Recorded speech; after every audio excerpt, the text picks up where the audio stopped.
Just a quick disclaimer before the video starts. I wasn't able to add any highlights from the JSU vs ULM game. I keep getting hit with that copyright crap. And I need these views to pay the bills, so I can't have that. Without further ado, let's get into it.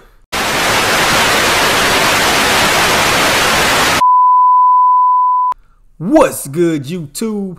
It's your boy Reggie from HBCU Spotlight, and I'm back with another banger. Sorry I haven't posted in a while, but life has been kicking my butt lately. But the consistency is back. Okay. A couple nights ago, the Jackson State Tigers, led by Coach Prime, took on the University of Louisiana Monroe Warhawks, coached by another well-known leader and former University of Michigan and University of Arizona coach, Rich Rodriguez. Before the game, I know you all heard about Coach Prime saying that he didn't like money games and that they make the schools look bad for getting destroyed. With that energy, I knew that he was bringing his team in with a winning mindset. I didn't know much about ULM, but I saw that they went 0-10, so I knew the Tigers had a good chance of pulling it off. The game started off slow on offense, as Jackson State games normally do. They ended up scoring one touchdown, so I think it's safe to say that the game remained slow, especially running the ball. First of all, shout out to Jackson State's running back, Peyton Pickett, because he follows me on Twitter at Spotlight_HBCU. But in this video, I'm on your head, bruh. In the season's first 3 games, he had 31 attempts for 127 yards and 1 touchdown. He averages 42.33 yards a game. To put that into perspective, after 2 games, he was tied for 67th in FCS rushing out of 197. I guess that's not that bad, but if the Tigers are going to have the high-powered offense that was advertised, he's going to have to step it up. The 5'8", 225-pound senior back from Arlington, Texas, started his career at Liberty University in 2018. So far, his stats at Jackson State are almost identical to what he did at Liberty. In his 3 years, he carried the ball 225 yards for 1,060 yards. He averaged 4.71 yards a carry. That equates to 353 yards a season, almost identical to the 4.1 yards a carry he averages at Jackson State.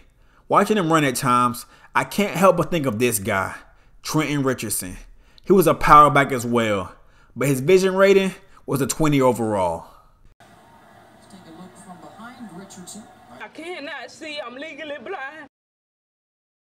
In my opinion, the Tigers should run a 2-back system, sort of like a thunder and lightning thing, similar to what USC did in the mid-2000s when they had Reggie Bush and Lindell White, or what the Titans used to do when they had Chris Johnson and Lindell White.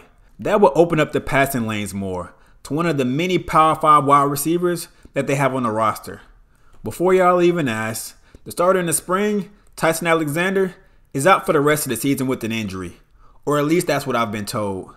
The running back depth at Jackson State University is pretty deep, with 8 total backs on the roster. The main 2 ones that you will see on the field, in addition to Pickett, are J.D. Martin and Sante Marshall. Martin is a 6', 190-pound scat back from Wetumpka, Alabama. He's a sophomore in the class of 2021 that transferred from East Central Community College. In his 1 season with the Warriors, he put up good numbers. In 9 games, he had 858 yards and 5 touchdowns. In addition, he caught 9 passes for 77 yards. These numbers had schools calling. He had 12 offers coming out of JUCO.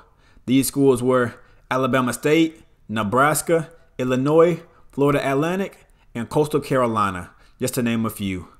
On the season so far, he has 1 attempt. He needs to get more playing time. I think he can add a much-needed spark, not only in the rushing game, but catching the ball out the backfield as well. The only question is, can he block? Sante Marshall is the other back that you will see on the field for the Tigers. He's the backup to Pickett and is number 2 on the depth chart. Marshall is a 5'10", 170-pound junior running back in the class of 2017 from New Orleans, Louisiana, where he attended Edna Carr High School. He is another shifty scat back that Jackson State has in their arsenal. Looking at his film, you can see that this man was lightning in a bottle in high school. He performed on the biggest stage at a powerhouse program in New Orleans, but when it was time for schools to come calling, they didn't. His two choices coming out of high school were Langston University, a school in Oklahoma, and Miles College, a D2 school in Alabama. We're going to take a detour for a little bit because Marshall has an out the mud story that I think you all should know about.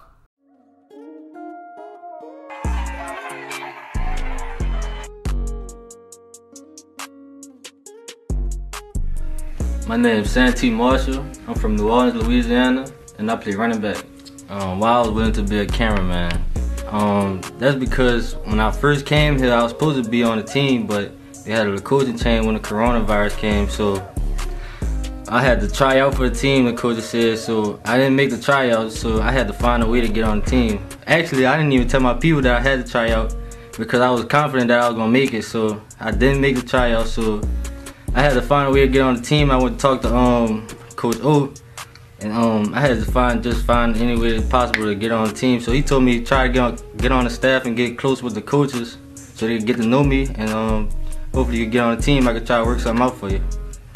So a few weeks go by, I'm on the camera team. I'm just keeping in my head like just stay focused, cause like if you get on the field, I know what I can do already. So that's my whole mindset while I'm doing the camera thing. I'm just like just stay until you get on the field, and then the rest is gonna show for itself.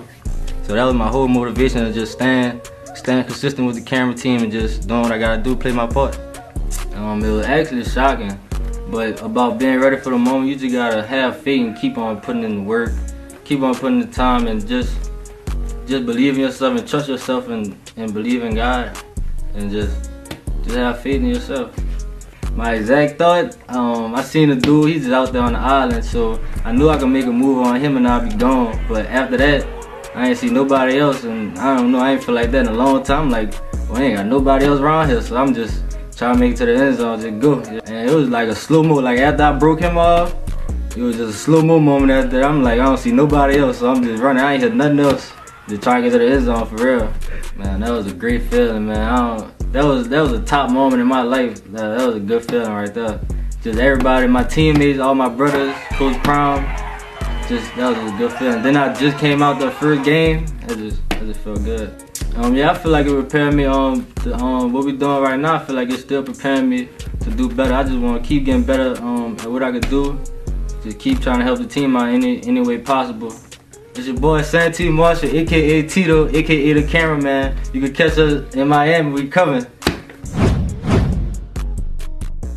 In his 2 seasons at Miles, Marshall only carried the ball 61 times for 223 yards and 2 touchdowns, roughly 12 yards per game.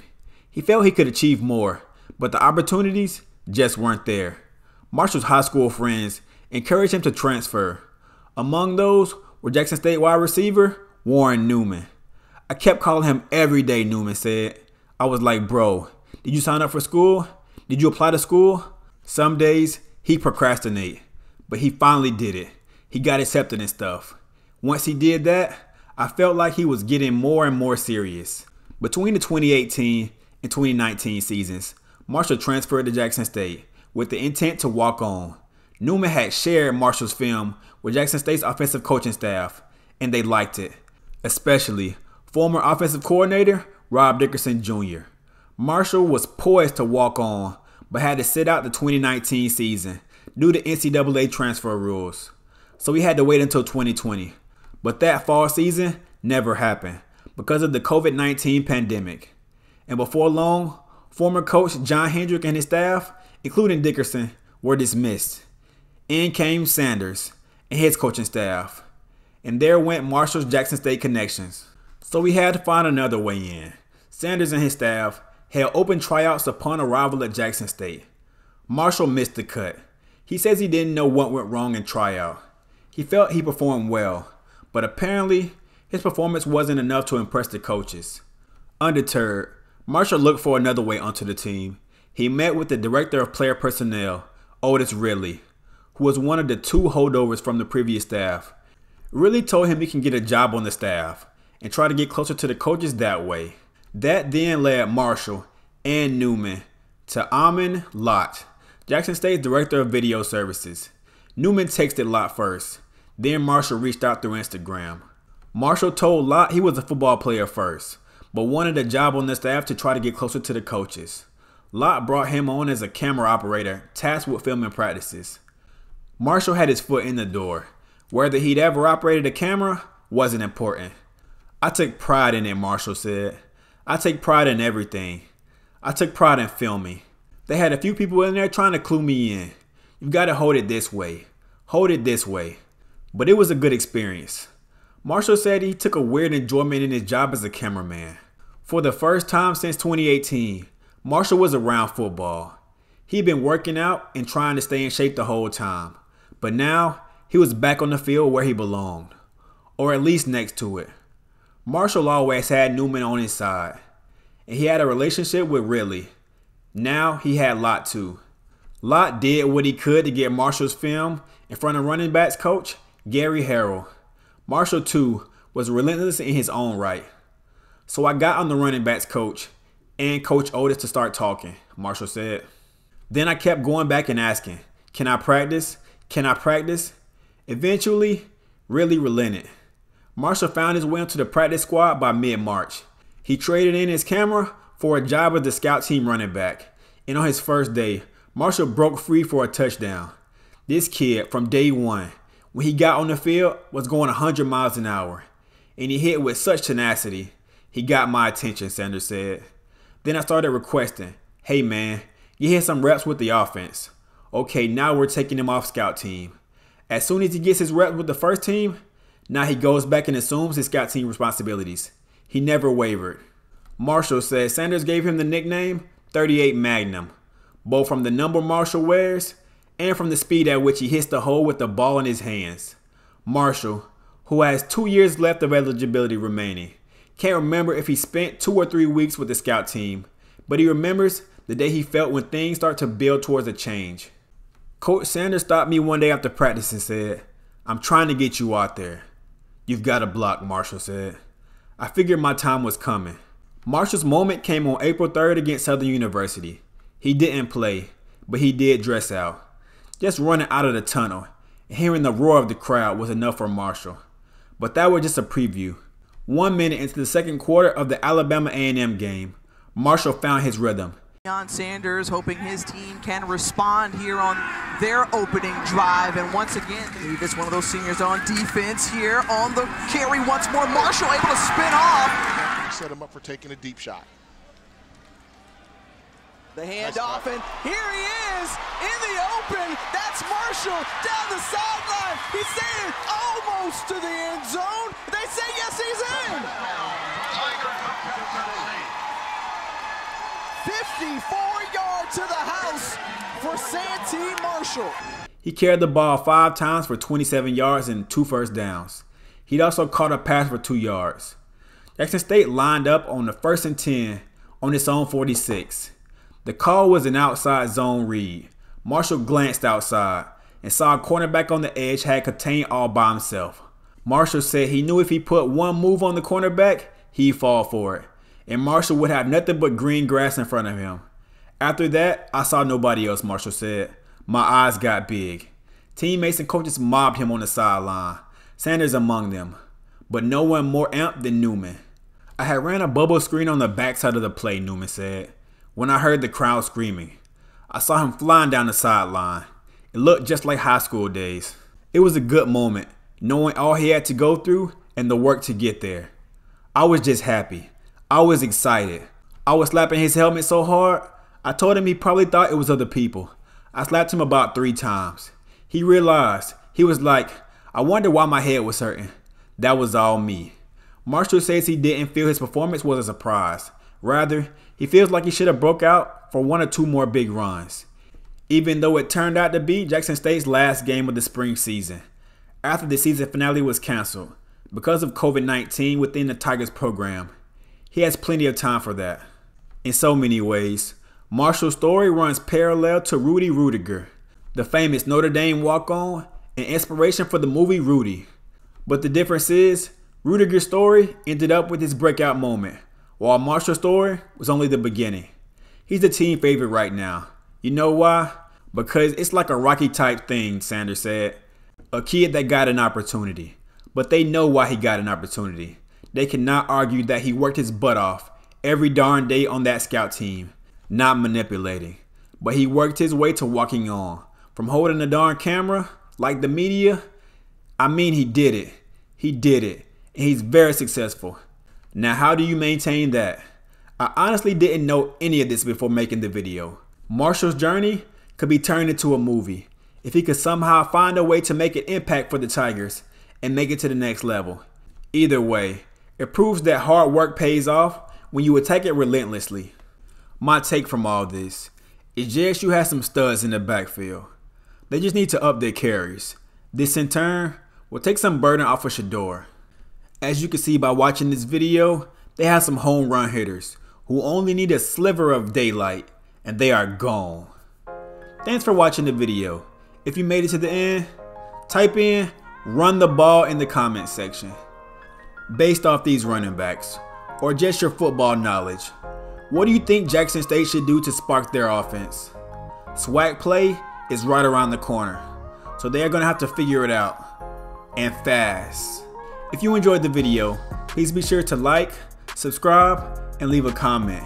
We're on the road to 10K. Let's keep growing and supporting the historically black colleges that we all love. From us, over here at HBCU Spotlight, rooting for you Pickett, Marshall, and Martin. And looking forward to seeing you shine on the field. We out of here. Peace.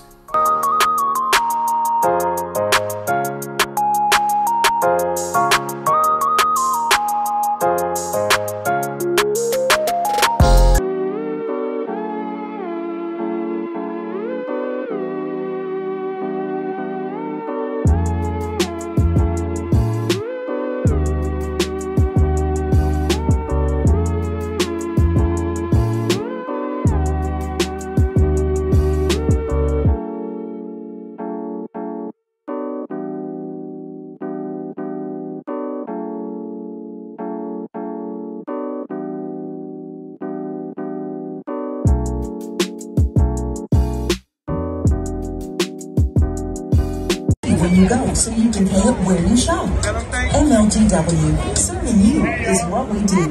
Y'all doing good. Y'all doing good. Ladies and gentlemen, thanks to our sponsors, the Convention and Visitors Bureau, Appreciate it, Coach. the City of Memphis, the United States Air Force.